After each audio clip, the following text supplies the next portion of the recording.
Bonjour tout le monde, j'espère que vous allez bien. Aujourd'hui on se retrouve pour une toute nouvelle vidéo et aujourd'hui je vais vous parler de 4 animés tristes à regarder. Donc du coup j'ai déjà fait 2 épisodes de 4 animés, donc des animés drôles que je vous mets dans le petit en haut à droite, mais également 4 animés à regarder tout simplement. Donc du coup je vais pas perdre plus de temps, puis je vous laisse avec la suite.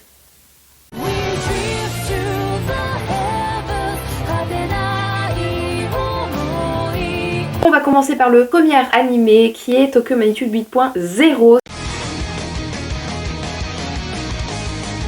C'est une œuvre originale. Pour ceux qui sont déjà peut-être renseignés, il y a effectivement un manga, mais en fait, il a rien à voir avec. En fait, il y a à peu près les mêmes idées dans la trame de début, mais c'est pas du tout les mêmes personnages, etc., etc. C'est vraiment une œuvre originale. C'est sorti en 2009, donc le réalisateur c'est Masaki Tashimada et le scénariste Natsuko Takahashi. C'est un animé en 11 épisodes ayant pour genre drame et action. Et le studio qui l'a réalisé, c'est le studio Bones, qui a notamment fait My Hero Academia, Mob Psycho ou encore 3ème, 4ème et 5ème saison de Bungo Stray Dog. J'ai oublié de préciser, mais c'est sur ADN en France et c'est en une seule saison. Mirai Onozawa, 12 ans, termine son année scolaire. En petite crise d'adolescence, elle n'est guère enchantée de passer les vacances d'été avec ses parents et son petit frère Yuki. Surtout que les parents débordés de travail n'envisagent pas un seul instant de quitter Tokyo. Sur l'insistance de sa mère, Mirai, le premier jour des vacances, emmène son frère à Odaiba assister à une exposition de robotique, la passion de Yuki. Au moment de quitter les lieux pour rentrer, Yuki va aux toilettes pendant que Mirai l'attend dehors, devant l'entrée. C'est à ce moment que le sol se met à trembler. Un séisme d'une magnitude 8 sur l'échelle de Richter dévaste Tokyo. Mirai, qui s'en sort indemne, part affolée à la recherche de son petit frère dans les décombres avec l'aide de Mari Kusakabe,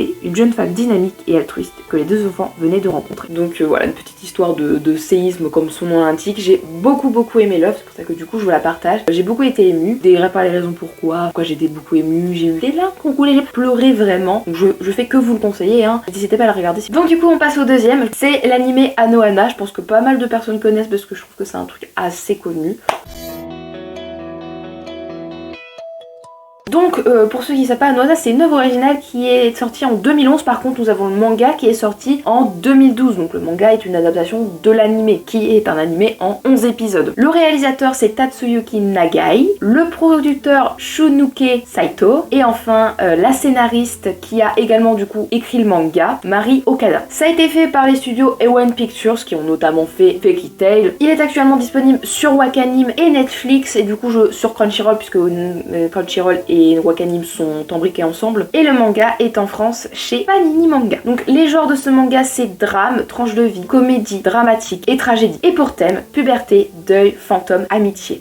Un groupe de 6 amis d'enfance se sépare à la mort de la perte de leur amie Menma, morte d'une noyade. 10 ans plus tard, Jintan, l'ex-leader du groupe d'amis, Super Buster Pacific, devenu un hikikomori. Donc un hikikomori, pour ceux qui ne savent pas, c'est quelqu'un qui reste chez lui, qui sort pas de chez lui, qui reste à lire des mangas, manger, jouer aux jeux vidéo, enfin quelqu'un qui ne sort pas de chez lui complètement. Donc Jintan voit apparaître un jour d'été devant ses yeux l'esprit errant de Menma. Elle veut réaliser un souhait qu'elle a oublié et est aidée pour cela de Jintan, qui se voit ainsi confier la tâche très difficile de réunir au complet leur groupe d'amis d'enfance, dissous après l'accident. Un autre animé que j'ai beaucoup aimé, franchement c'est très touchant.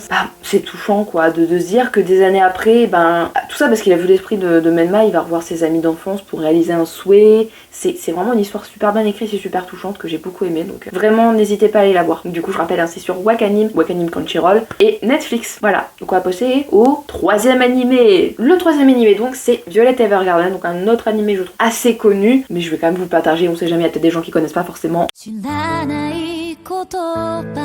Donc du coup de base Violet Evergarden c'est un light novel en 3 volumes qui sont sortis entre 2015 et 2020 et un autre volume bonus qui est sorti en 2018. Il a été dessiné par Kana Akatsuki et la scénariste Akiko Takase. Et pour parler de l'animé il y a 13 épisodes plus 2 films qui sont disponibles sur Netflix. Ça a pour genre drame, psychologique, tranche de vie, guerre, romance et récit initiatique, c'est-à-dire un récit où on suit l'évolution d'un personnage. Et du coup ça a pour thème deuil, sentiment, guerre, amour, culpabilité du survivant. Et c'est tout, donc on va passer au résumé. L'histoire se déroule autour d'une jeune fille qui effectue le métier de poupée de souvenirs automatique. Des poupées initialement créées par le professeur Ordland pour aider sa femme aveugle Molly à écrire ses romans, et plus tard louées à d'autres personnes qui avaient besoin de leur service. Le terme se réfère aux personnes qui remplissent la fonction d'écrivain public dont le but est de retranscrire la parole et les sentiments des gens. Après 4 années de guerre acharnée, cette jeune fille au lourd passé tente non sans mal de reconstruire son avenir, à commencer par l'exercice de ce métier. Cependant, parmi toutes les blessures blessures qui lui auront été infligées au cours de la guerre, et on a une qui semble ne pas vouloir se refermer. Les mots d'un être cher résonnant encore dans son cœur sans que la fille en sache la véritable raison. Elle veut savoir, comprendre leur signification. Ainsi commence la quête de Violet Evergarden, apprentissage mêlé de lettres, de rencontres et d'émotions variées. Pareil comme les deux autres que j'ai cités juste avant, c'est un anime qui m'a énormément touchée, qui m'a énormément plu.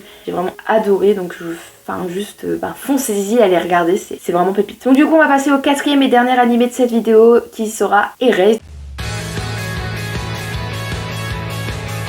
Alors Erase, c'est un seinen, un manga de Kei Sanbe, composé de 8 volumes plus un spin-off sorti de 2012 à 2016, c'est chez Kiyun en France. Et donc l'animé est composé de 12 épisodes, il est sorti à la saison d'hiver 2016, il a été réalisé par Tomohiko Ito, et le scénariste c'est Taku Kishimoto. Il est disponible sur Wakanim. Erase a pour genre drame, mature, mystère, psychologie, romance, slice of life, surnaturel et tragique. Et il a pour thème crime, nostalgie, police et voyage temporel. Nous sommes en 2006. Satoru Fujinuma est un mangaka qui n'arrive pas à se faire décoller sa carrière. Pour arrondir ses fins de mois, il travaille comme livreur de pizza. Réservé, Satoru ne s'ouvre pas au monde qui l'entoure. Pourtant, elle a la capacité de revenir quelques minutes en arrière, avant qu'un accident ne se produise. Un jour, à la suite d'un événement soudain, Satoru est ramené 18 ans auparavant, quand il était encore à l'école primaire, lui donnant ainsi la possibilité d'arrêter un criminel qui avait enlevé et assassiné 3 de ses camarades. Donc pareil comme les 3 autres animés que j'ai beaucoup aimé, encore très touchant, le fait que c'est aussi un retour en arrière, j'ai trouvé ça très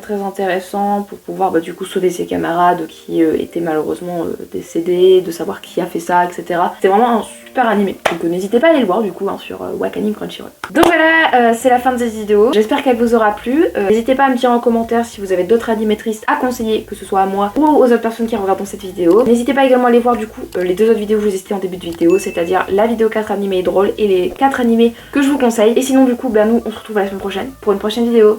Bye bye.